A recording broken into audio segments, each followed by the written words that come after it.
Good afternoon. Good afternoon, dear students. Um, can I start by making one remark on our world? I mean, we are not, as we know, only living in the shadows of a war in Europe, but sadly enough, also now the war in the Middle East. And I don't know, dear students, if there are among you who have friends or even relatives in that part of the world. But in any case, what I would like to start with is express, I would say, collectively, the deepest feelings of solidarity, sympathy with all the victims on both sides, and especially the very vulnerable and too many children and the helpless elderly. Um, we will, I think we have to discuss it one day in this semester, what's happening there. And I certainly would be very grateful to also listen to your different perspectives on this horrific war. So this was my initial remark. My second remark is more traditional. As most of the classes, can I make some practical announcements to start with, and say that unfortunately, and I will miss you next week, Monday, 23rd of October. I will be very, very, very far away. I don't think I can travel farther away because I'm on a 1 week business mission to Australia. And that's next week on the 23rd of October. And I will also miss you on Monday, the 6th of November. We'll confirm again through Toledo. On 23rd of October, there will be you will have to come to the class because there will be a class on I think an interesting theme, which is Russia and Ukraine in the foreign policies of the European Union on the one hand, and US foreign policy. So it will be a bit comparative, but Russia and Ukraine, or the war in Ukraine, in the respective foreign policies of these two transatlantic partners. And that class will be delivered by Sylvia Listens. On the 6th of November, we will have probably to liberate you, so that's good news. And but we will propose another date that hopefully will suit you. Okay, then maybe an appeal because today is the last day, I think, Matthias, to submit your preferred subject for the papers, and the communication on the assigned subjects, themes for your papers will take place next week after the class. I would also like, and this is my last practical announcement, I would also like to mention that the America Europe Fund is looking to recruit a student stagiaire, a trainee stagiaire, a trainee student, and so I just want to mention it because if in this group there are students that might be interested, then you can contact Matthias or myself. We will also make an announcement through Toledo with a brief description of the profile and the main tasks. So this ends my initial remarks, and for today we've prepared two rather different subjects for our class. The one is ending, let's say, classes 1 to 4 in the syllabus, and the last theme was the attempts to reset the transatlantic relationship, under the current US administration. So that will be the first hour. And in the second hour, I will switch to class, the beginning or the first part of class 5 and 6, which is about the establishment or the origin and the basis for the EU-US diplomatic relations. Um, I will start with the usual recap of the previous class when we had two teams of trouble, the trouble in the relationship for those who were there, and then a second was the guest lecture by Professor Brooks on the sources, the factors of resilience in the relationship. So, but on the first team, the trouble in the relationship, well, we explained that that there was that we went into very bad state under the previous U.S. administration, and that that was probably in the 75 or 6 years of that relationship after the Second World War. We never did go so low, I think. And I would also like to say that there were all these many disagreements. Europe and America didn't agree for 4 years on wasn't much we agreed upon, and that was left. And on the reasons why we went into this difficult period, there was one strong factor, which was the American president didn't like European integration, and so he in fact put an end to a long period of 70 years of bipartisan support, American bipartisan support of the European integration process. And he didn't like to deal with the EU as such. He preferred to deal with the member states. So the dislike of the EU was also fueled by a broader, a stronger school of thought within the US administration, according to which international organizations such as the EU were a threat against national identity and sovereignty. I think I explained that. And multilateral organizations, also other multilateral organizations like the UN, but many others, and multilateral cooperation were seen as factors that could weaken the nation state and were seen as obstacles to the recognition of the virtues of nationalism. So these were the strong factors in the that were driving the worsening of the relationship. And then Stephen Brooks' guest lecture, well, you remember, those who were there, that he identified 5 sources of resilience in the transatlantic relationship. Well, I would say that the first, the third, and the fourth, and the fifth were very clear sources of resilience. Maybe the second was maybe less a factor of resilience, the demographic development, both in the US and the European Union, what he called ascendancy, and the age profile or dependency. These were maybe that factor that he explained, and I think you got the slides of the PowerPoint. Did we distribute? Okay, you all got that? Then you can further look into that, because I think he shared lots of interesting material on these different sources of resilience. Okay, now for today, the real subject, and and the initial question, big question: was it going to be possible after these 4 years of very low in the transatlantic relationship to do a reset and to improve the situation? A big question.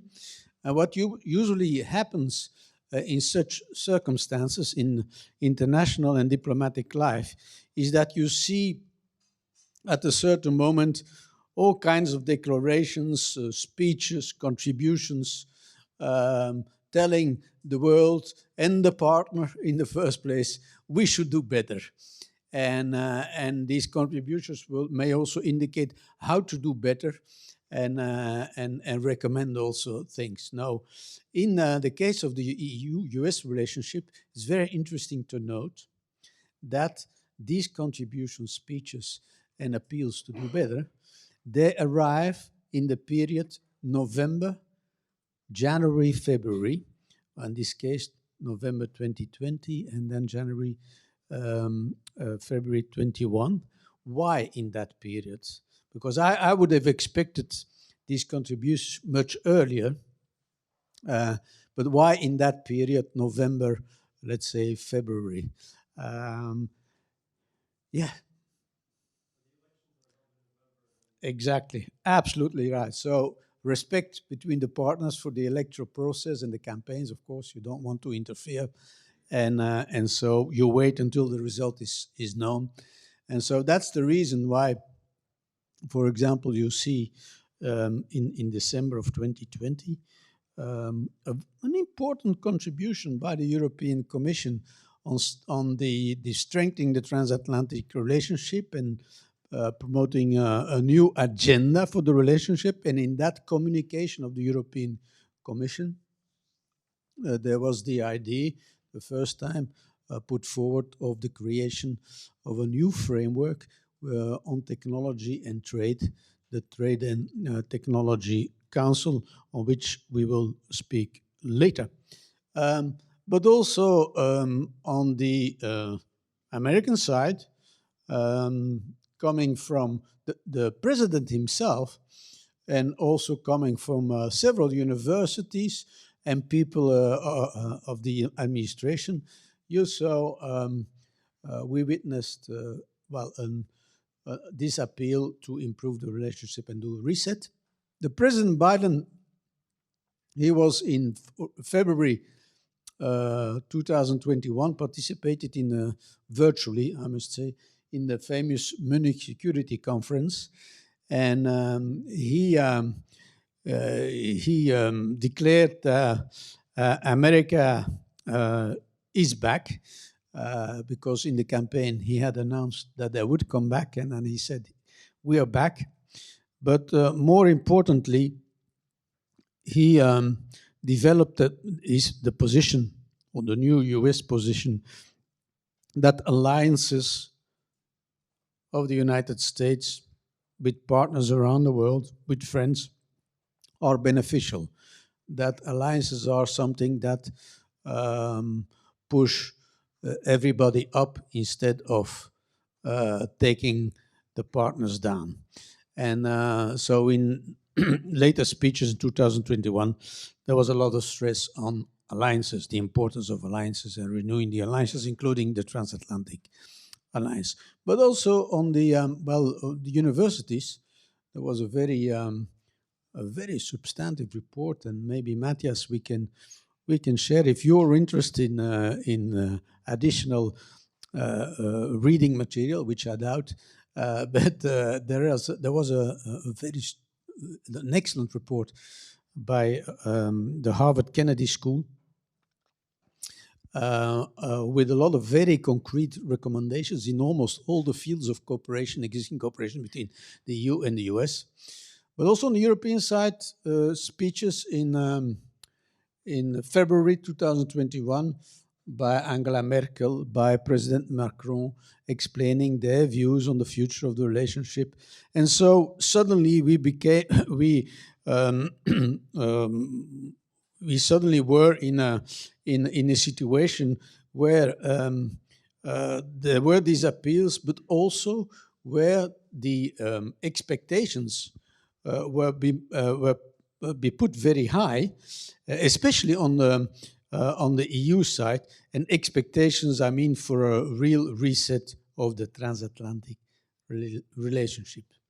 So fast forward to the first year of the new administration in Washington. That became a year of strong re-engagement with the European Union and also increasing policy convergence. Of course, we all knew in Europe that from past experience, this period in, for example, as vice president, but also in other functions. President Biden is a convinced transatlanticist. He knows Europe. Uh, he in 21, but also later, 22, 23, spent more time as an American president in Europe than many of his predecessors. And he had a very strong team around him with many former collaborators of the president in earlier periods, but they were all very strong experts on politics in the member states, on the politics of the European Union. But take the Secretary of State, Anthony Blinken. I met him several times in Washington. We spoke French, just to give an idea that he had he had something with Europe that was also in his origin. So there was something new there. Also, the number 2, 3, 4 in the State Department were all experts on Europe. So it was very clear that there was a team there that would be working also in everyday practice of diplomacy towards an improvement of the relationship with the European Union, but also with other partners, of course, around the world.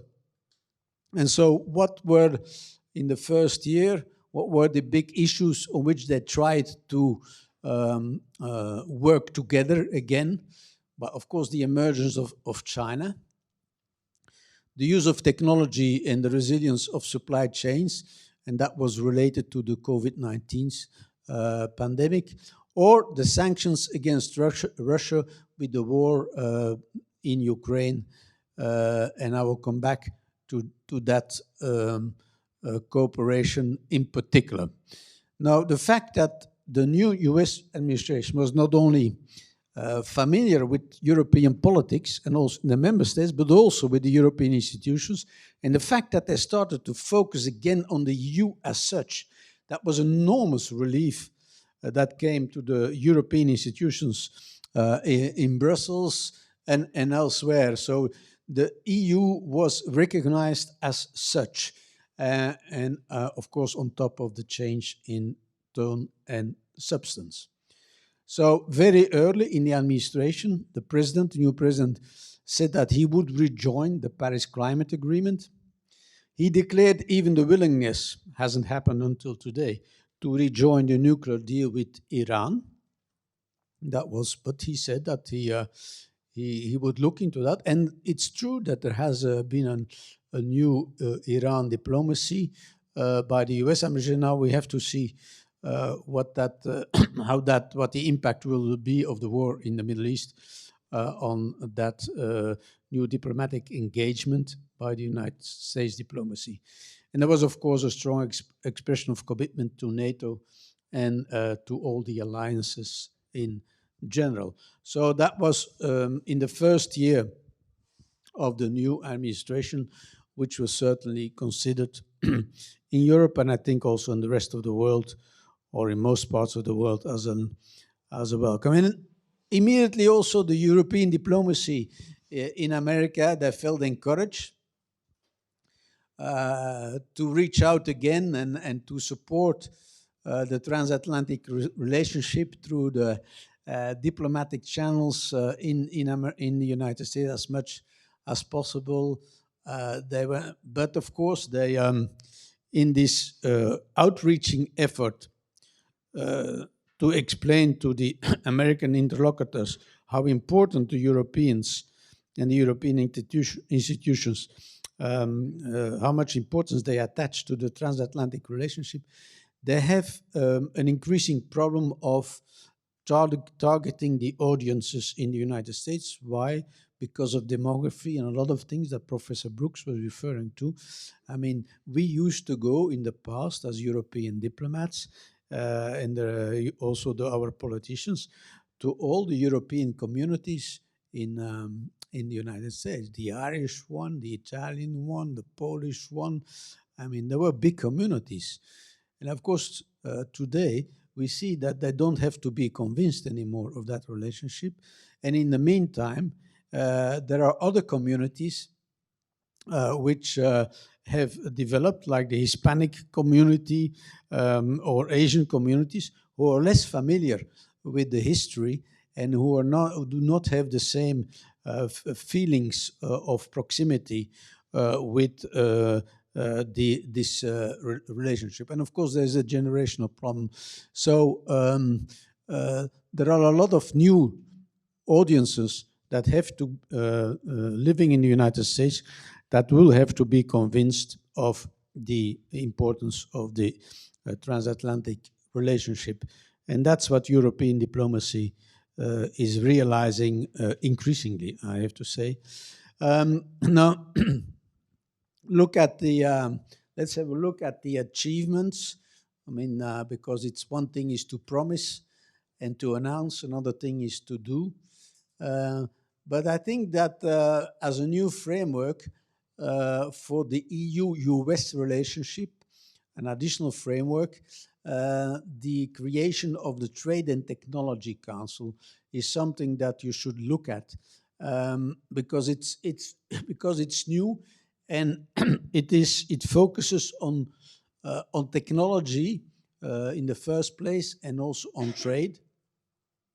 The launching event in Pittsburgh, I think, was a success, and also the second one in last year on the French presidency.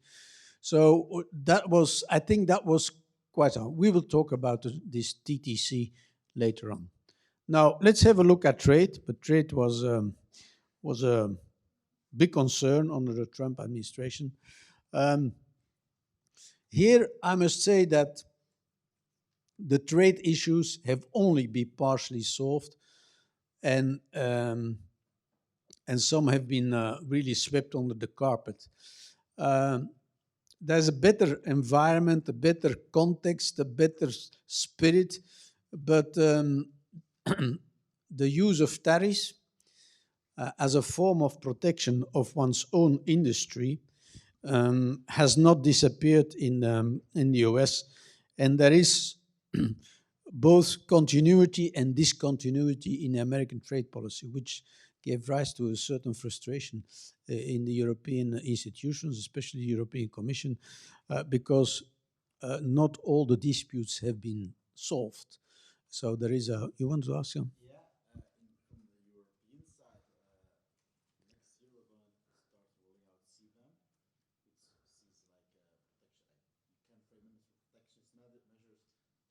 But maybe you should say what CBAM is.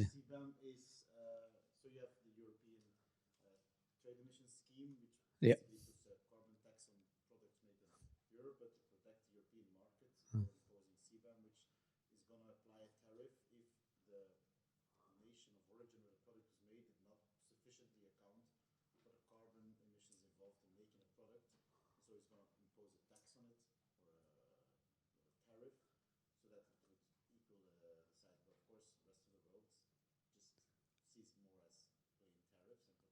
Protections, yeah. Yeah.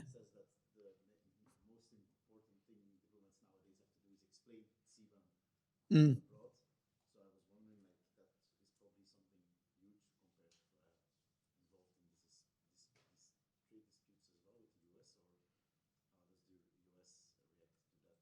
Yeah, I mean,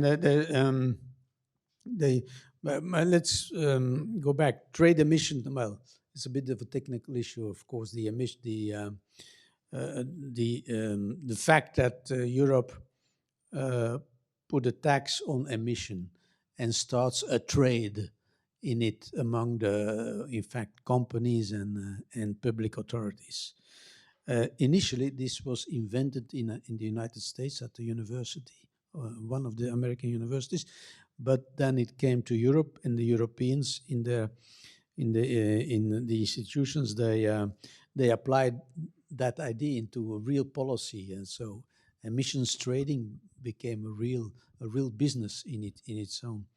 So so there are well, in two words, if you do well with your emissions, so not too many emissions, you have a kind of a right, and you can start trading with that right. And that's basically it, but put in simple words. Now, now it's clear that um, in the diplomacy of the European institutions and the member states, but also the EU delegation in Washington, for example, which is kind of the embassy of the European Union in the United States of America. Yeah, I mean, these things are certainly picked up in the dialogue with the Americans and in the outreach. So that goes without saying. They were initially very um, there are criticism. I mean, it will be, I think, rather difficult to get to to an agreement, a full agreement, and although probably the whole um, atmosphere will not be as acrimonious as as under the previous administration, that doesn't mean that on these issues it has become easier for the European Union and for the member states to get to an agreement. And so one has to take that certainly in account. On trade policy, so there is a bit of a frustration that remains, although overall you're in a better place and now than we were under the previous administration. Now, another achievements, well, there was an agreement mainly between the EU and the US within the OECD on a minimum corporate tax. So that's a tax on companies. A deal was struck, but of course, there are many member states in Europe which are way above the minimum, of course. A deal was struck in Glasgow on climate, and then the war in Ukraine brought the US and the EU much closer together. And I think that I need a bit of an explanation when you read on the fact that this was um, a game changer in the relationship. And I explained it, why I think it was a real game changer, and how I experienced this period leading up to the war in Ukraine. Well, initially, we thought that this conflict between Russia and Ukraine would not lead to a full understanding or a full agreement between the positions of the United States on the one hand and of the European Union on the other hand. So that was not what we expected, an entire full agreement. But um, but when the United States, and that was late 2021, the autumn of 2021, started to push some intelligence information to the member states of the European Union on what they believed was happening in terms of military buildup on the Russian side and so on. Well, I must say that initially the reaction in the European member states was a bit of skepticism, as they were hard to be was hard to be convinced with the souvenir or the memory of the 2003 debacle, I would say, with the Iraq weapons of mass destruction, when American intelligence told the Europeans, but without evidence, that there were weapons of mass destruction in Iraq. And afterwards, it appeared that there weren't. So there was an initial reaction in Europe of a bit of skepticism. And moreover, nobody in Europe believed strongly, neither the Ukrainians, by the way, that Putin would be let's say, um, quote unquote, because I don't want to criticize, but so foolish as to invade Ukraine. But the US continued to send intelligence about what the military built up. And then came in the French president, who tried to reach out diplomatically to Putin to find an arrangement, which afterwards proved to be completely futile. And so after that, the President Biden decided to send hundreds of diplomats and emissaries from the US to Europe and to other partners in the world to say, well, that's what's happening. And so this intelligence sharing, which was a deliberate diplomatic effort by the Americans, which they did not engage on previous occasions, that was, I think, that became a game changer, and it helped to put up a more united front in the West in terms of positioning, which is not easy, positioning vis-à-vis this war. And I think that the American president and the whole diplomacy of the United States, with a lot of professionals, they deserve really a lot of credit that they they took that decision to engage in this kind of uh, confidential contacts, and it helped probably also the president himself to come up with a number of clear principles that eventually would guide the position of the West regarding the war, at least in the beginning. So that's the reason why I talk about a game changer, because it was something rather, this intelligence sharing was maybe unusual, but it worked. Now, not everything was positive, and here uh, I may mention, and that was before um, before the build-up, the military build-up by the Russians. I'm talking here of the summer, more the summer of 21.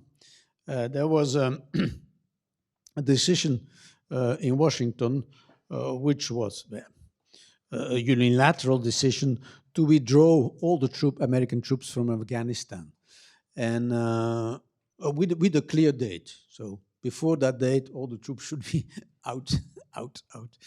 Now, and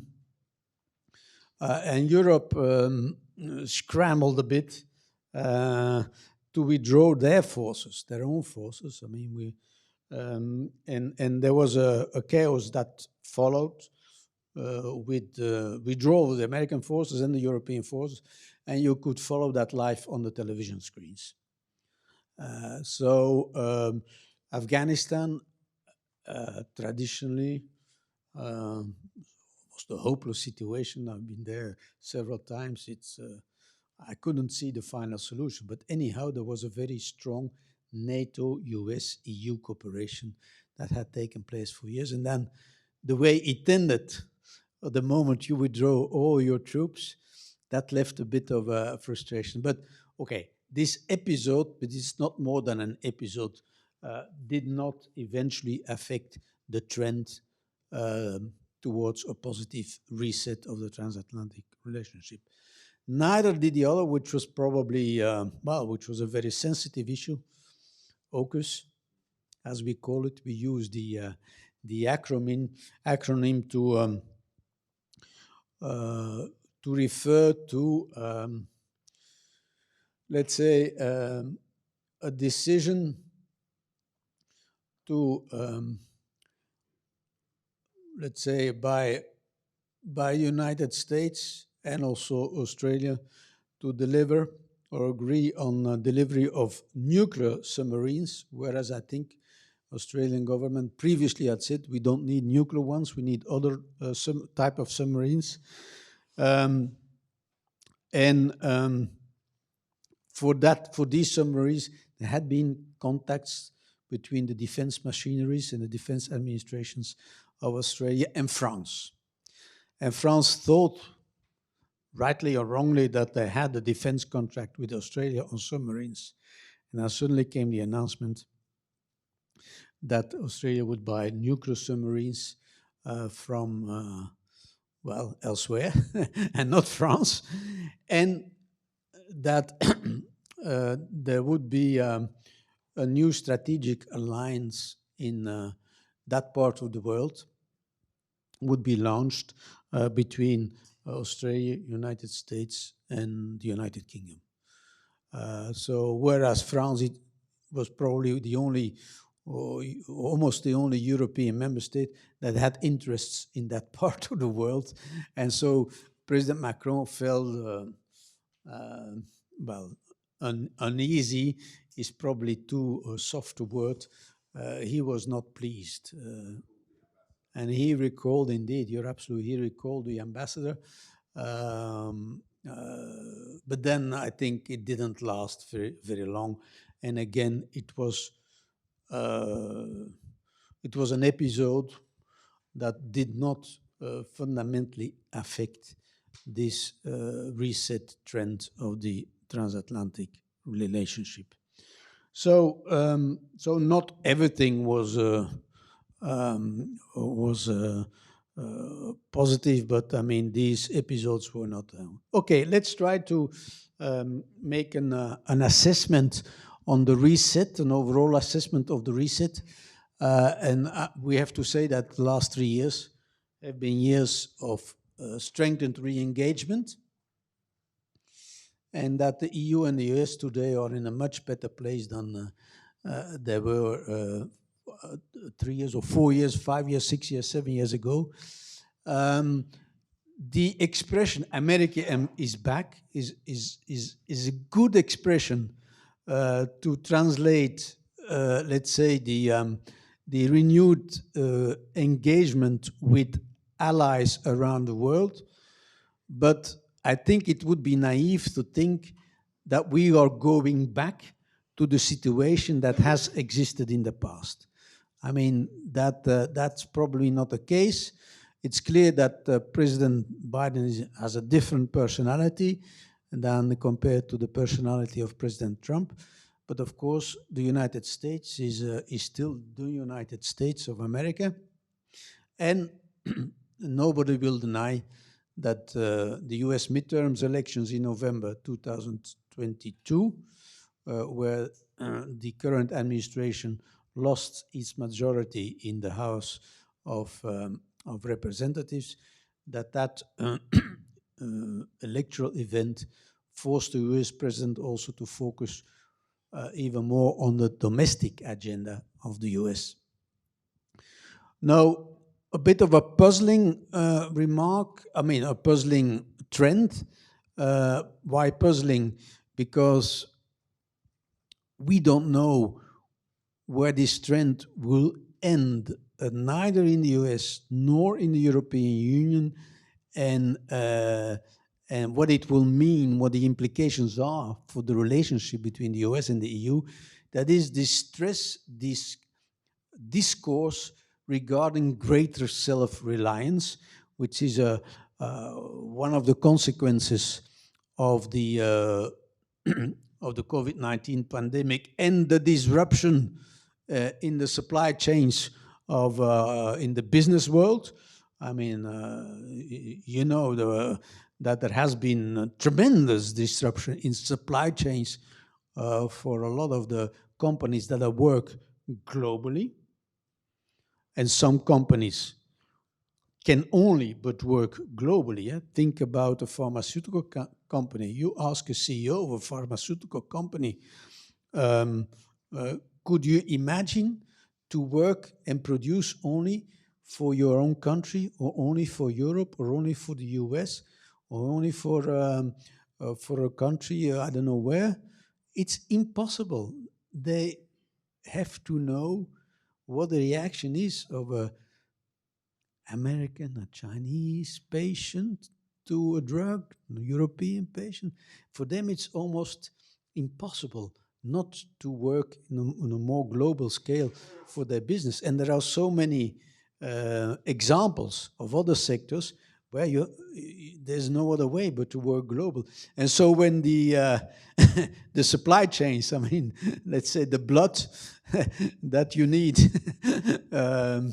to keep things going, when that is disrupted, then you are bad. And so, as a consequence, there has been a huge discourse in the United States and in the European Union and within the member states, especially France, on greater self-reliance. Well, I can understand the logic of that, but I'm not sure that it works for everybody, greater self-reliance. Um, on the European side, and this is my last and probably the most, or maybe the deepest question that remains, but that's for the European side. So there is certainly an underlying worry about the eventual trajectory of the United States, and this relates to democracy, of course. Um, uh, there always will be a fear. I mean, that's how the Europeans are. I mean, they are fearful people. I'm afraid that the current administration is just an interruption in a longer period that does not go in the right direction for completely resetting the transatlantic relationship. So that's the thought I wanted to express. It's an unanswered question, of course, but we'll see. We'll see how that works out in the coming years. But um, there may be uh, there's not only self-reliance discourse related to that, there is also the strategic autonomy discourse in Europe. But believe me, I've worked too long in the European institutions not to know that the European Union does not have, let's say, all the resources necessary to become strategically autonomous in all the sectors they're talking about. So it's we have to be honest about that, or maybe even more honest. Now, if I may allow myself, and under the the severe control of our American students, who correct me if they want, but please do intervene. I try to say something about the domestic situation because the President Biden had to look also at the domestic front, and maybe in the first place, domestic front. And what strikes many Europeans is, let's say, the things that have been accomplished, especially in terms of legislation, of course. It's under the Biden administration. The American Rescue Plan, I think, allowed the American economy to redress faster than expected after the COVID, I mean. Infrastructure package, which, well, investment in infrastructure is an issue that is long been debated in the United States. I would say it's probably one of the few issues on which you could have a bipartisan agreement, because everyone agreed that there was some delay in, well, you always have the same examples, airport traffic control, bridges, tunnels between states. I mean, there are so many examples of projects that are infrastructure that are useful. I mean, I'm not even talking about a railway, but but there was an infrastructure package allowing to rebuild classical infrastructure, I would say, in the US, and that passed Congress as well. And then the Inflation Reduction Act, which has a strange name, but that was initially, I think wrongly, not welcomed in Europe because it was eventually a positive attempt by the Biden administration, was approved in Congress, to catch up with the delay in the climate policy at the level of public authorities. Now, here I have to say to speak about maybe a cultural difference between the EU and the US. In Europe, because our institutional system is built like that, our European treaties are built on that. We use our tools and we make our policy through regulation, mainly in the European, it's mainly regulation. Whereas in the United States, when they have to address the same issue, they will often use the incentivizing tools at their disposal. So it's not necessarily regulation, but it can be we incentivize through the tax system. Okay, company pays less tax if they are cleaner in producing in their production. So incentivizing business, regulating business. A difference in approach, which can work on both continents, but it's not the same. It can work, but it works out differently. So, and that's maybe an insight that you should also keep in mind. And what did I? President Biden is not popular. Did I put that on paper? Well, that's maybe I should know. Let's see why he's not popular. And please again correct me, dear friends, because why I try to develop, and there are a lot of sentences here. Well, yeah, okay. The midterm elections again. Of course, the Republicans gained seats, probably less than was expected in Congress. And that's relevant, I think. More than 70 million American voters voted for President Trump in the 2020 elections. I mean, that's a rather impressive number in American elections, if you look at the numbers over the years. So he only lost the race with a very narrow margin. So his policies, I think, and some of his ideas certainly survive. And then I think it's correct to say that within the Democratic Party, the current president does not have, let's say, an ale or a kind of group of people who would, for years, have supported him and are prepared to do so also for the future. That does not exist within the Democratic Party. So no permanent support basis. Democratic Party, I think that's also correct, is losing the growing number of Latino American voters and also the white voters without a college degree, and they're losing them to the Republican Party. Then there is a left wing in the Democratic Party, which is not very happy with the number of things that are happening in society. The right on abortion that the Supreme Court gave the impression that it could disappear. Then several responsible for the riots 2021 in January are not yet convicted, but those who are convicted, they get long sentences, I must say. Very long sentences. Racial justice issues remain unresolved, and so on and so on. So, low approval rate for the current president.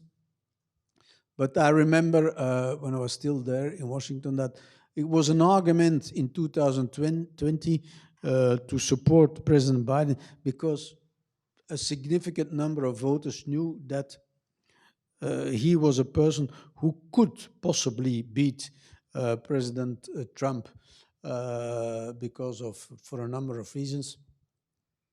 They knew that he would make an attempt, which I think failed in part, to restore cooperation between the two parties of Capitol Hill, and because he had been the vice president of Obama, so which ensured him the loyalty of the black voters in the US. But he was certainly not elected, certainly not with the mandate of so-called big government, so government that intervenes with public money in the economy. And that's still a very sensitive issue in the United States. I mean, big government is in Europe, it's people take a softer view on that, but in the United States, I think it's still very sensitive. So, so these are my own explanations of reasons why I think It's not easy, and the president might not be as popular, despite the fact that, in terms of legislation, he achieved certain things. And I would also think, in terms of international policy, diplomacy, his achievements are real. So I think I will stop here for a 10-minute break, and then I will change completely the subject during the second hour. So thank you very much.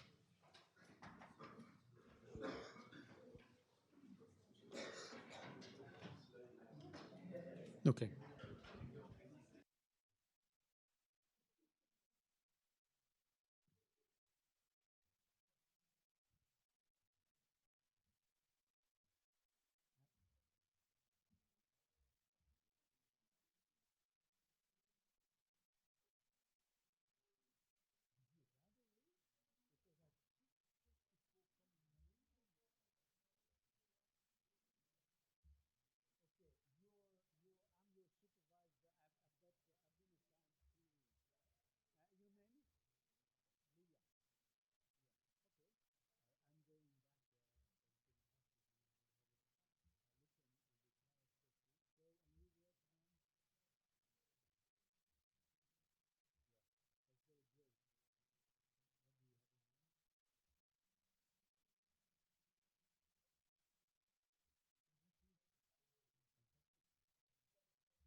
Okay, now I'm going to invite you, encourage you to switch your attention and your mindset to a completely different subject. I mean, but I think we have to address in this course also the diplomatic relationship between the US and the EU, the origin and the basis.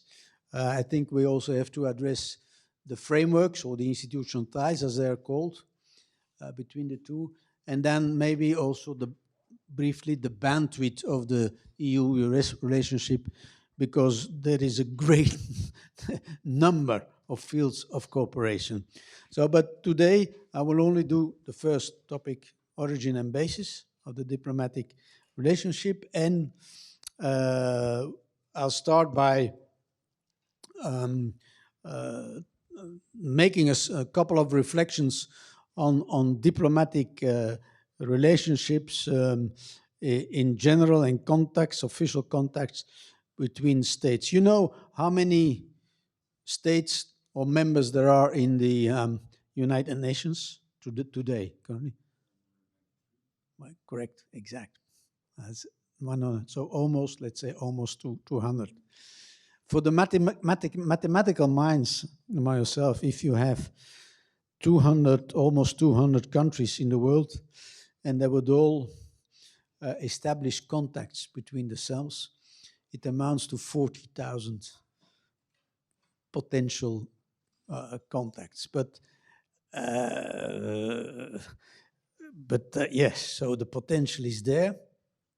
But of course, talking to each other do not, in contacts, just contacts do not equal official relations or official diplomatic relations or expressing an official position as a diplomat. Um, when you are, I almost was going to say an anecdote, but no, it's true. When, supposing you're a diplomat, you become ambassador of your country, and you send out, and in most of the systems, you will get a letter of accreditation, as they say. So that's your prime minister, your government, or your head of state, who would write a few sentences, well, of course, prepared, saying, well, my colleague in the host country, where you're going, this is Mr. or Mrs. So-and-so, and this person has my trust or my confidence. Please do believe everything he or she says. That last sentence I will never forget, because it put the bar very high. I mean, you're not supposed to, when you're officially accredited, when you take an official position as a diplomat, it should be you have to be correct. You can't just use your any words to express a position. It has to be correct, and it, of course, and then the words of your head of state, of your prime minister, that you should be believed, become real. Now, now, what does official mean, of course, and how does the establishment of an official relationship, how does that work? And that's my next consideration. How does it work in the real world? Now, there are three important steps which you should keep in mind. And the first step of these three steps is recognition of another state, one of those almost 200. Before you establish a diplomatic relationship, you need recognition of the country with whom you want to establish a relationship. The second step is the establishment itself of the diplomatic relationship. And the third step is the creation or the establishment of an embassy or a consulate general. I say a permanent mission because that's a terminology that you find in the international treaty that regulates diplomatic relations. So, so these are three steps. Now, the interesting thing is that you can do the first step, recognition, without a second, and you can do the second step without the third. Or you can choose to do the 3 steps in once. You're not obliged to. You can do it in 3 steps in once, and as a government, you say, okay, I recognize, I establish diplomatic relations, and I open an embassy. That's also possible. So these 3 steps are really distinct. They can be taken separately, but you can take them also as one decision. Is there, sorry.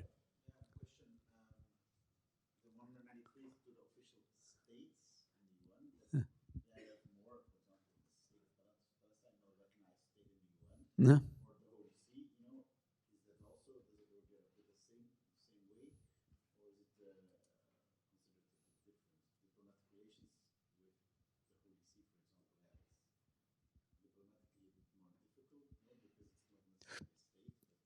Yeah, it's not. I will come back to that important remark you're making, because normally it's recognition is reserved for nation states.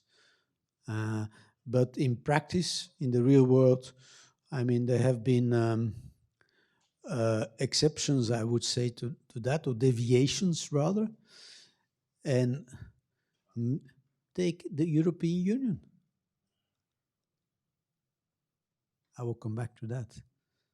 No, you can have diplomatic relations with the Vatican, of course, because it's Vatican state. It's a small territory, but it's a territory.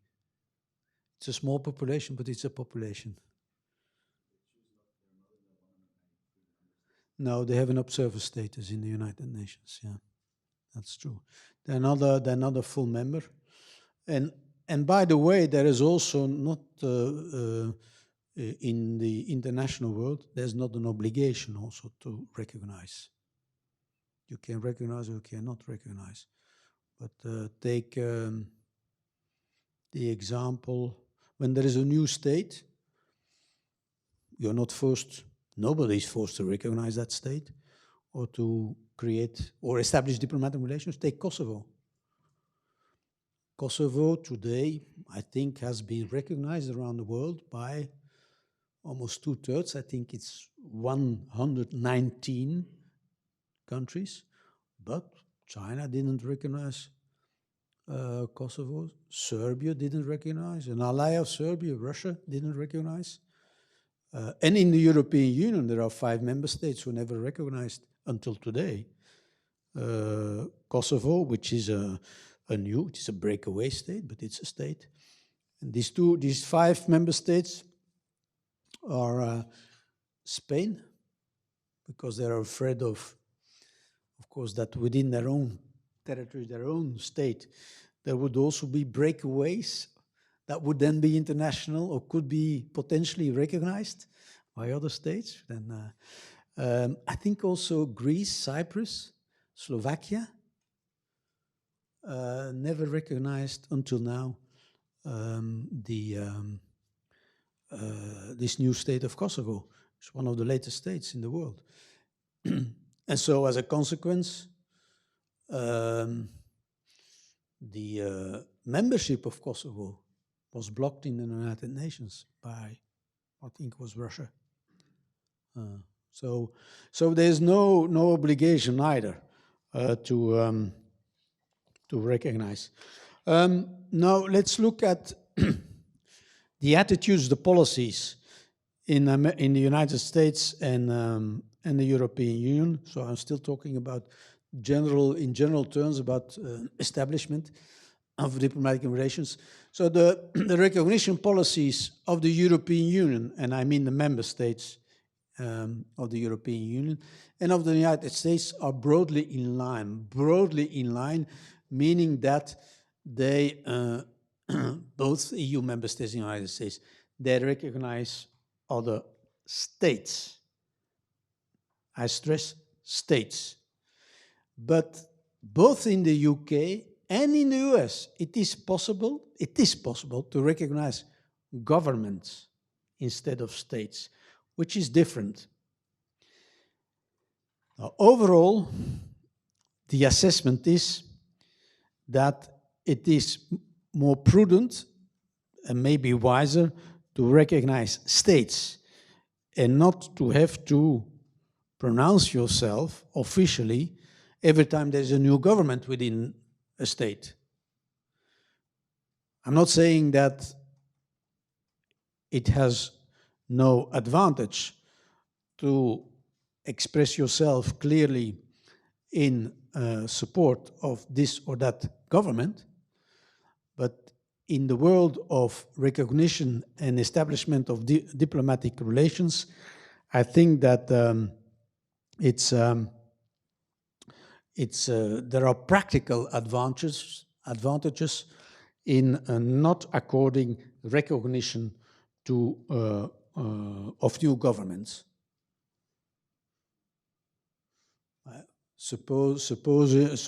Let's take an example, hypothetical example. There's a new state in, let's say, South Sudan, or, well, there is a new state, there is one, or elsewhere. And the British government recognizes the new government because they like the new government. And then 5 years later, there's another government which they dislike. So what are they doing? Withdrawing the recognition of that government, but then there's no recognition of that new state.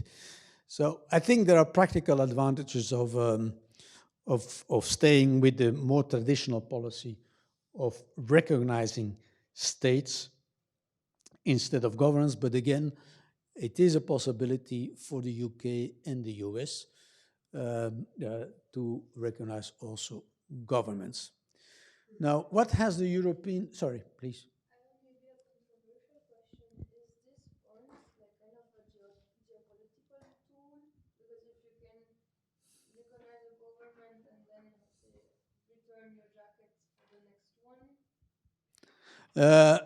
can be as well a geopolitical tool, yeah. Yeah, in a way of leverage of pressure that I want such government to stay in place, or like through bargaining.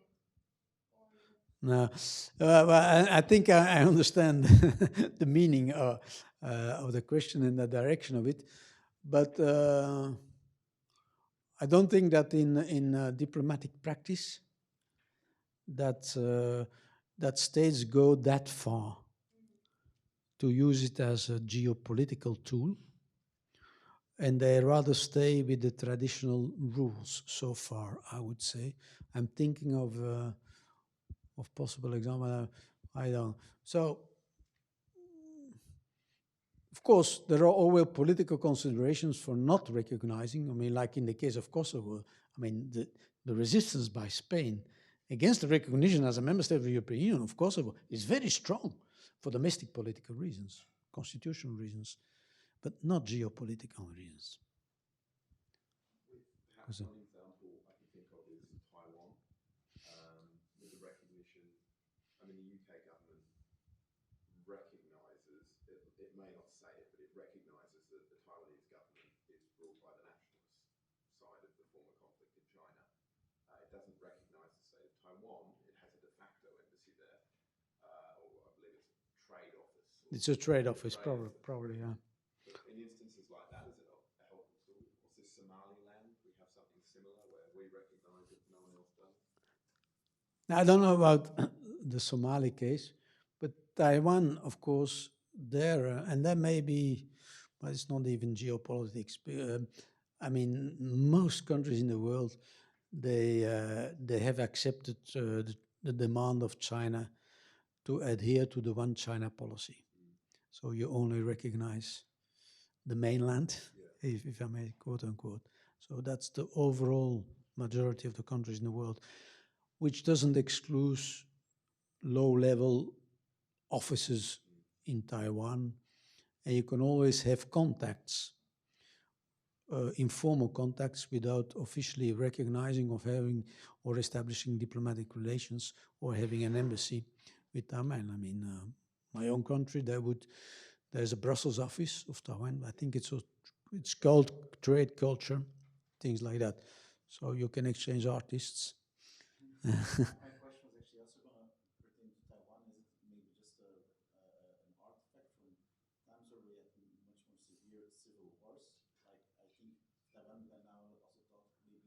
initial recognition of the Soviet Union, where we probably they recognized imperialist Russia, but not the Soviet Union, such as it's an artifact from those times, or that just continued on, that they have the possibility, but it's not really used anymore. Well, if you want to risk a war with China, you have to recognize Taiwan. I mean, I put it very bluntly, but it's really about the one China policy, which is almost imposed by China. And For a long time, they just recognized the government in for 20 years, or how many years? Till the 70s. Till the 70s, so 20 yeah, years. yeah, They yeah, recognized nationalist China as the legitimate government of China. yeah. And I think for many years as well, Yeah. Russia, they didn't recognize the Soviet Union as the rulers of Russia. So is it just an artifact from those times? But is your question about Soviet Union and now Russia? Or just about Or successor states? Because that's also... about the principle why they have this possibility and others do not. Is it because just the EU rises in a time where it's less relevant to have this principle of successor states and etc.? Yeah, successor state, that's a separate... I mean, that's a separate story. That's because is Russia not considered the successor state of the Soviet Union? Yeah. You have business in the Soviet Union or in Russia? In Russia. Yeah. Yeah. Okay. Any other thoughts on this? Because yes, just a question. Okay, please. I'm sorry, this may be a little bit foolish, but I have a hard time seeing how you can recognize a government without recognizing the state it represents. Yeah, okay. That's why the dominant policy is to recognize states. Yeah, and in the EU it's and also in the US, quite frankly, the dominant position is to recognize states. But I just wanted to mention that it's not. That was your question, eh? Yeah. So I think recognizing governance has more disadvantages, and can put yourself into trouble as a government. Now, has the EU tried to develop at its own level, at EU level, the level of the European institutions, a policy of recognition, establishing diplomatic relations? There have been attempts to synchronize the recognition of other states through the member states. So that, for example, a European institution would say, okay, there is this new state, South Sudan, let's do it. If everyone agrees, let's do it December this year all together, so that it appears that it's a collective thing. But never went beyond that, because it's a faculty, I would even say a monopoly of member states, sovereign member states. Now, has it worked, this attempt by the European institutions to kind of harmonize in time, synchronize in time the recognition of other states?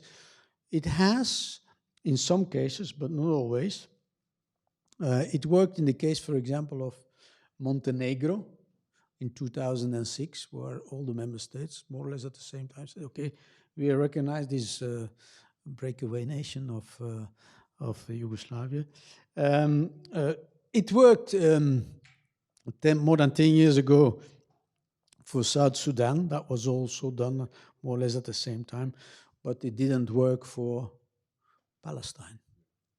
It didn't work for Kosovo, that I mentioned. And so it's not really, we cannot speak of an EU policy in the sense that there is a policy of the European institution that is effective and sustainable for recognition and establishment of diplomatic relations. But I will come back to the EU also later. So as I said, the recognition of a state or a government, so the first step, cannot be confused with the question whether to have diplomatic relations with that country. The second step, or to establish a diplomatic mission, is step 3. Now, bringing you back to, let's say, some diplomatic negotiations leading to probably the most important reference documents regarding the establishment of diplomatic and consular relations, then I should refer to the Vienna Convention on Diplomatic Relations 61, um, which still holds. It's still valid. When today, and we had at this university um, with the big legal minds of the world already several conferences on the different anniversaries of this fundamental document, and the conclusion every time, even by the approved by the most critical legal minds, and they can be very critical legal minds, as you know. There's okay, it still holds, and the rules, let's say, and that you find in this document on the conduct of international relations still stands. So it's of course also a document that allow the official representatives of states to exercise their duty without a threat of interference from the host government, and it provides answers to a number of other questions for a diplomat, a practitioner. And just to illustrate that last point, so in that document, if you read it, you will find in articles the rules for the appointment of diplomats, foreign representatives. You will find several rules regarding the inviolability of mission. Mission is an embassy, not promises, but premises. That's a mistake. That's is the premises. You will find you will find rules on the protection of all forms of diplomatic communication. So I'm talking about rules agreed in 61. That was before Snowden was born, I think. Respect by the diplomats of the laws of the host state, increasingly important. The description of diplomatic and consular functions. So what is the job of a diplomat in his official capacity? All these things you can find in in this fundamental text. And I'm afraid, Matthias, that we put the convention on the reading list, although it must read a bit dry if not, you're not used to read legal text. Now, the question that can be asked and should be asked probably, what is the use? What is the use of recognition, official diplomatic relations, and then creating embassies in another country? What is the use? Well, I don't know if I have the ideal answer to that. I can try, but I don't know. What do you think there is a use for? I mean, you think there is a use? Well, what would you figure out as a possible answer to this question? Yes, please. Well, it provides mutual support, bridge, like if we can say it's like a bridge for Yeah. discussions. So we can share ideas, share purposes, and in order like this, it's like a bigger door open for discussion. Yeah. But of course, Mutual understanding as well. you can imagine also all sorts of contacts between countries at informal level and so on. So there are many bridges, but this is an important bridge, and maybe the more. Consider this one more as a step toward each other than just like any Okay. random communication. Okay. Yeah. Well, nice try. I would say to prevent conflict, you just need to keep communication channels open. So No, that's very important. for moves from another one are seen as all Yeah. negative or hostile, and having communication channels so you can at least Yeah. talk about it and have a diplomatic route and solution. Yeah. Please. And perhaps also to promote trade and Yeah. cooperation in the fields of military intelligence and other fields. Intelligence. Mm-hmm. Interesting. Yeah. I think there are three important ones. Two, which are mostly achieved, are the sort of continuity and regularity of diplomatic discussions. The third, which is not attained always, is predictability of behavior. Uh huh. That's interesting. Yeah. Particular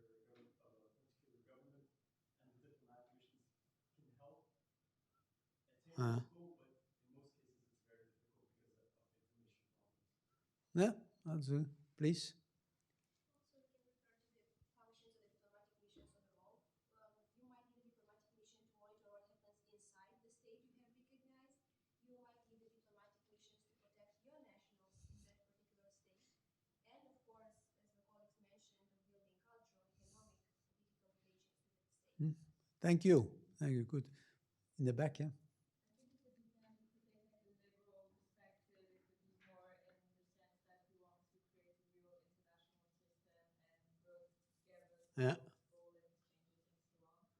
From Ah. a realist perspective, it could be more about preventing potential aggressors, detecting possible aggressions as well in conflict, to always like preserve self-interest by knowing what the other is planning or Mm. directing everything they could prepare against us. Yeah. Please. They're also a practical necessity, I think. Mm. If, you know, how many times do we see, I can only speak for the UK or Australia, you summon something goes wrong in the world. When MH17 went down, the first thing the Prime Minister did was convene a meeting, but then summon the Russian ambassador for an explanation. Mm-hmm. And so those formal routes of communication are Yeah. critical. And also, perhaps a little cynically, you could argue that where there are hostile countries, maintaining diplomatic missions with them under Vienna gives you a forward operating base, so to speak, Mm. intelligence activities. And That's also, yeah. Please. I just wanted to add that it's sort of a way to hold yourself as a state, but also other ones accountable to sort of the conventions that are set out in the various documents. Yeah. Yeah. I mean, these are all good points. I mean, it's impossible to disagree with one. I mean, and I think you were all right. I mean, my own answer, if I is very close to what you said. I think that if you do this, then you create a traditional, I agree, framework for the highest form and the highest level of communication between nation states. So it's maybe a very traditional answer, but I think to create the highest possible form of communication between nation states, and that is then officially accepted, can be useful in our international system. Yeah. Of course, there are so many non-state actors today that, companies to start with. The companies on the east coast of on the west coast, sorry, the United States. They don't need this to engage in contacts with with the rest of the world. Because they live in their own regulatory and framework and their own world of high level contacts. But anyhow, thank you for your answers. That's very enlightening also for me.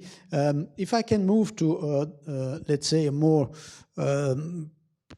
concrete case, the US and the EU, the establishment of diplomatic relationship, and as I mentioned, the EU is not a country; it's not a nation state. So, was it possible? Was it possible to establish diplomatic relations between the EU and the US, and how did it eventually work? And there is the other question, which critical question. Yes, of course, transatlantic relations are based on more than one pillar, as you very well know. So not everything is centered around the EU, not at all. You have NATO, you have the bilateral relationship, and so also within the transatlantic system, as we will see later on, is multi-institutional and multi-governance. So we have different levels. So I think that the preliminary questions are legitimate to see whether it is possible, it was possible to do. But there is always history, there are always personalities. And so here is the mystery that will be revealed almost why, and so I'm coming closer to the establishment of official relations.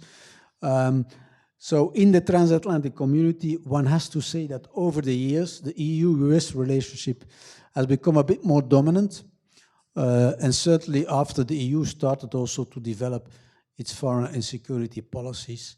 Of course, the process of European integration had a strong transatlantic dimension from its inception, but because without the security umbrella of the United States, I'm referring to the Treaty of Washington and NATO, it would never have been possible to, I think, to embark upon an economic integration process in Europe. I mean, European governments in the 50s and the 60s were able and had the luxury to concentrate themselves on economic cooperation and integration because security-wise, they were more or less safe with this, I exaggerate of course, with this US security and NATO umbrella. Moreover, and that's for the fine legal people among yourself, the European Union gradually became a very strong legal construction, and it's a rule-based organization. It's based really on law. I showed you the European treaties. These are legal provisions. Still, if you look at the convention on the Treaty on Diplomatic Relations of '61, you will see that it's all about individual states that have a monopoly in establishing diplomatic and consular affairs. And of course, nation states will always remain protective of their rights, their sovereign rights. So Vienna Convention reserves the scope of application to nation states. So there were some elements that spoke against the establishment of diplomatic relations between the EU and the US, and there were elements that spoke in favor. So, and another element that speaks in favor is that unlike most international organizations, think about the UN, the Organization for Economic Cooperation and Development, and many others, they don't have what we call in the jargon, the diplomatic jargon, a passive right of legation or an active right of legation. No, that sounds ugly, I know, but the passive right of legation is the right to send your own ambassadors abroad. And the passive right of legation, is to receive ambassadors from other nation states and give them an accreditation to your organization. And the active right means that you can send your own ambassadors, in this case, EU ambassadors abroad. So that was a consequence of the practical evolution of the EU in more legal terms. So now here is the mystery. Why and how did it happen?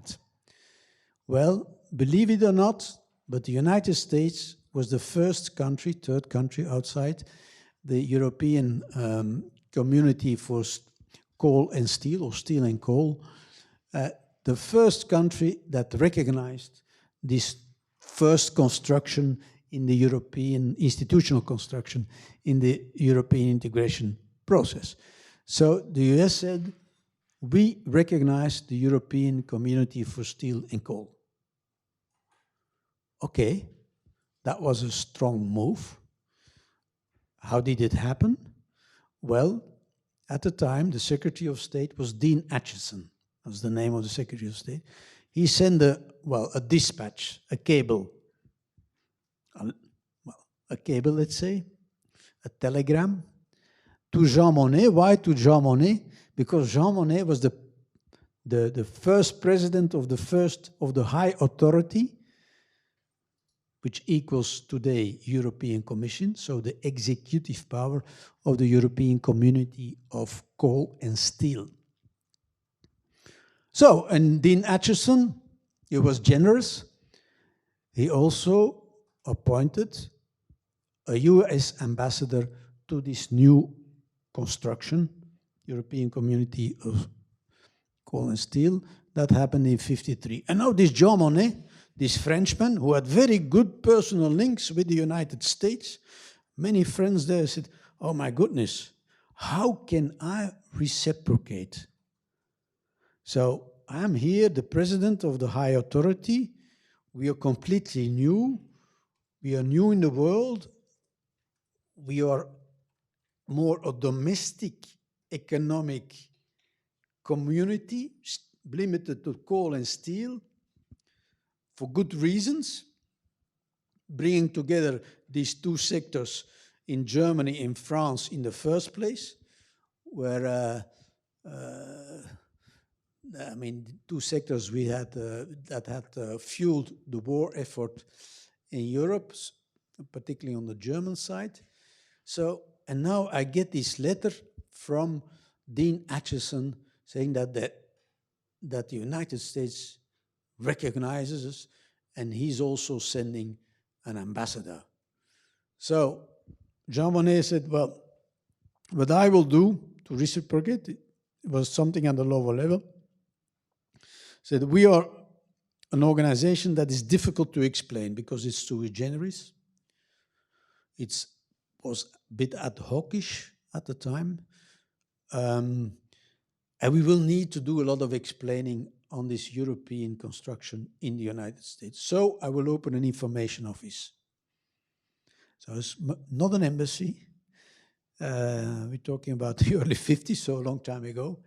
And an information office, and then we will appoint also a representative.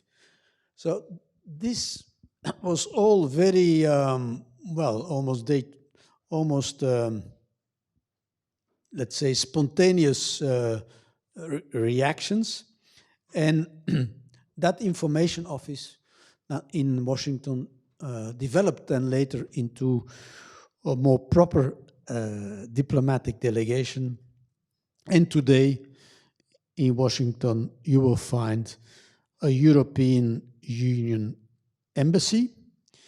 And at the head of that delegation of the EU in Washington, D.C., you will find an ambassador who is accredited to the US president, just like the ambassadors of the 27 member states.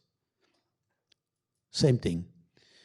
So, but it started very small after a very generous international decision by Secretary of State Dean Acheson long time ago. Now today, as we also discover probably in December, Matthias, I think, when the visit to the European External Action Service will take place, you will discover that the EU, through this External Action Service, runs a worldwide web of diplomatic missions. I think that there are almost 140 countries around the world. These are called union delegations, other states, and also at international organizations. For example, in the US, what's the diplomatic representation of the European Union? The mentioned EU delegation in Washington, D.C. And then there is also an EU delegation at the United Nations in New York. There are no consulate generals, so member states, France, Germany, Netherlands, you name the member state, they will also have consulate generals in different cities in the United States. These are consular missions, but the EU does not have that kind of representations within the wider country. They are limited to Washington and New York. And the other way around, the US has a bilateral embassy in every EU capital, and also in Brussels it has even 3 embassies: NATO, European Union, and then the bilateral embassy to the host country in Brussels. So that's how it started and how it later developed, and I will end this class with maybe saying something about the work of the EU delegation in Washington D.C. And the things they are doing. Well, grosso modo, this EU delegation are for the EU institutions in Brussels. Now, the eyes, the ears, and the mouth. It's eyes, ears, and mouth in the United States. They have replaced the rotating EU presidency for the work that the EU has to do abroad. And that change, that replacement, that substitution took place once the European External Action Service was created, not before, but after that. The main functions of the EU ambassador and the EU delegation in Washington, D.C. is to represent the European Union, to coordinate the national embassies to a certain extent. And for example, the ambassadors of the member states, they meet every week. I mean, we couldn't support each other more than once a week. That was probably the maximum doses but at the expert level, because each embassy has experts in foreign policy, in trade issues, and many other issues. At the expert level, there is a very intense coordination, almost daily, under the auspices of the EU delegation in Washington, D.C., and the same happens in New York with the delegation with the United Nations.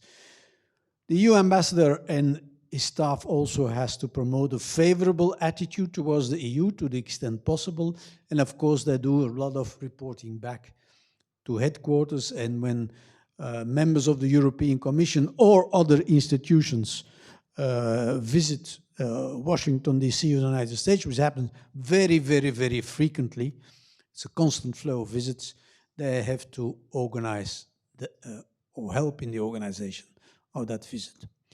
Now, how is the US administration and US diplomacy looking upon the work of the EU delegation in Washington, D.C.? Well, overall,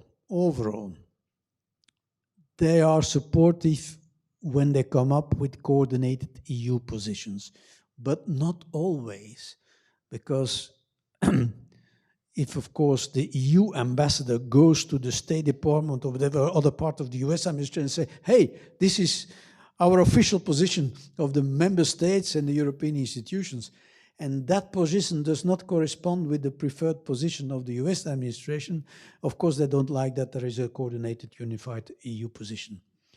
If it coincides, they love it. And the other way around, of course. I mean, let's be fair. So, and then last remark, the EU delegations around the world, and certainly not in the United States, they do not replace or compete with the national embassies of the 27 member states who continue, of course, to do also the work. Now, where do I think that the work of the EU delegation is the most effective? I think it is on those policies where there is a clear exclusive competence of the European institutions, such as trade policy. When you go with a unified position on a trade policy issue with a partner around the world, whatever it is, be it in Washington or elsewhere, you have a very strong position. And I can tell the anecdote to finish. When during the 4 years that there were trouble in the relationship under the previous US administration, all the interlocutors of the US president for trade when the trade issues were with Europe were at stake, everybody referred to the president of the European Commission because it's an exclusive competence of the European Commission. So the president, of course, didn't like it. He said, but who is this Jean-Claude Juncker, the emperor? Who is this man? He became even intrigued by the fact that there was a person who never met, was always referred to as being the man he had to talk to for trade issues. Eventually they met, and they made even a deal, a partial deal on some trade issues. But on trade policy and other policies on which there is a real exclusive competence, you can have a very strong EU position around the world through the work of the EU delegations. So this is my last remark, and then I have to answer a question. I'm just curious, why then, when the US gave information about the intelligence build-up, did Macron go to Russia and not von der Leyen? Oh, When is Europe actually picking up the telephone? It's obviously still quite hard, but it varies by issue so greatly. yeah, I mean, on foreign policy, because we're talking here about a real foreign policy issue, I mean, possible war. I mean, the member states are still some sovereignty. The only way you can have van der Leyen going is when there is a coordinated position on which there is consensus among the 27. So what are the ministers of foreign affairs doing every month in their meetings? They coordinate, they see whether they can achieve a consensus. And then you can send the High Representative for Foreign and Security Policy, or you can send the representative of the European Commission, please. Well, Ursula von der Leyen going to Israel is not an instance of what you have experienced, because we saw that there is not like a consensus on it. Yeah, but no, you're partially right. But there is also she's responsible for everything that has to do with EU humanitarian or even development aid. So she can take care of the humanitarian issues. Of course, I agree. She will speak out also on the issue, which is more the foreign policy. Now, she has become, in practical terms, and one has to admire this very courageous German doctor. She has become, I think, in the international relations, a real reference point for the rest of the world. I mean, I think she worked her way up in such a way that she has given more credibility to the European Commission when it comes to external relations and even foreign policy, I would say. Yes. There were other questions, please. Normally, relating to the Gaza situation, let's call it that, in previous issues, it's normally the EU presidency, the country that's presiding over the council, that takes a strong position, which is now Spain.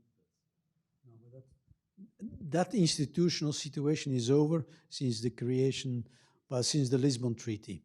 So now the rotating presidency, every 6 months another member state, has in fact no saying anymore in representing foreign policy issues, or it's the High Representative.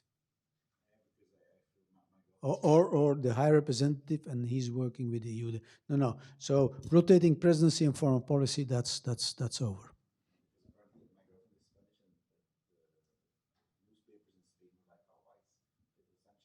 Yeah, of course, that's a natural reflex. That's still there, but institutionally, that's not correct.